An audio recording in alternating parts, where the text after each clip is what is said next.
Hi, my name is Wyatt Humphreys and I'm a freshman at ASU studying mechanical engineering, and this is my submission to the NASA Speed Test Architecture Design Challenge on GrabCAD.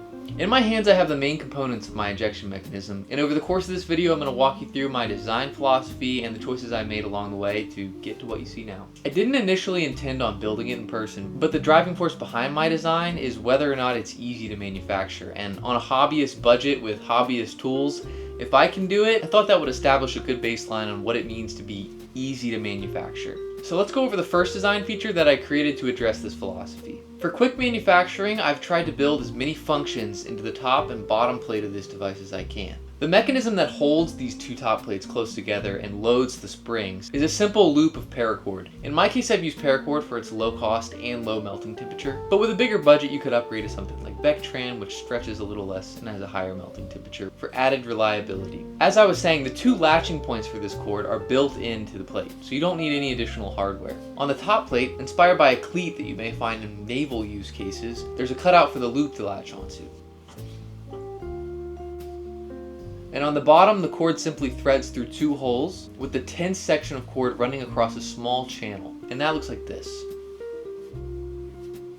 This small channel that the cord runs across is used for the Nichrome cutter, which has its wire running just under the section of the cord that has the most tension.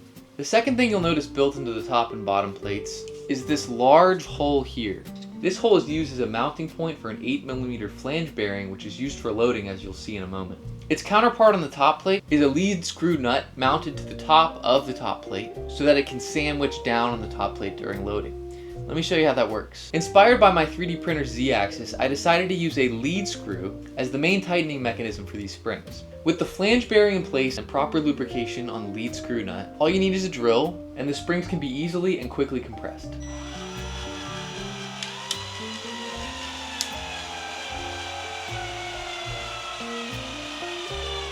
Once under full load, the lead screw holds it all in place so that the loop of paracord can be placed on the hook. Just like that. Now that the loop of paracord is in place, I can just back out that lead screw and allow it to tighten in place.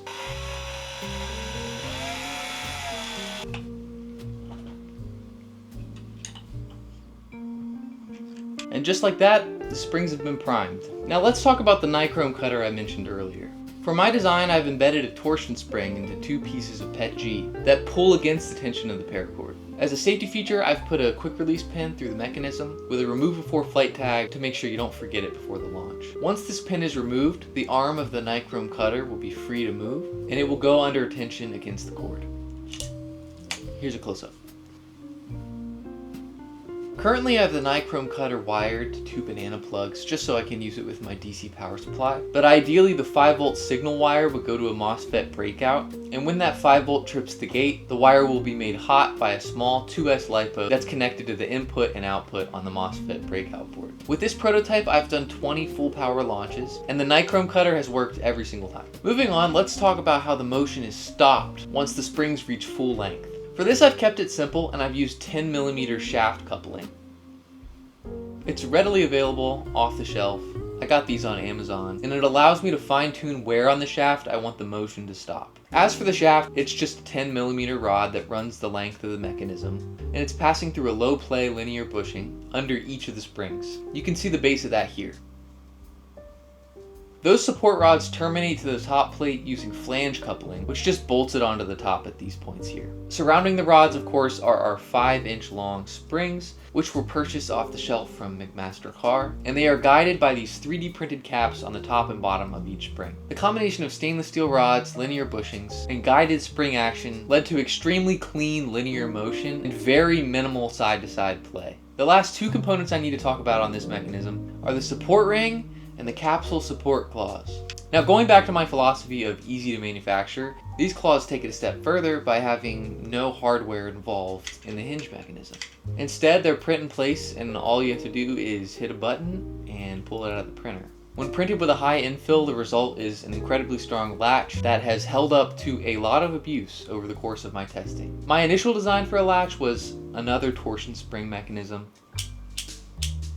But with 3 of these, there was a lot of wobble, and the capsule's weight was able to push them out of the way and lead to some inconsistencies in the position pre-launch. So to mitigate this and make a print-in-place device, these latches are accompanied by adjustable support blocks that are on the inside wall of the hack cone.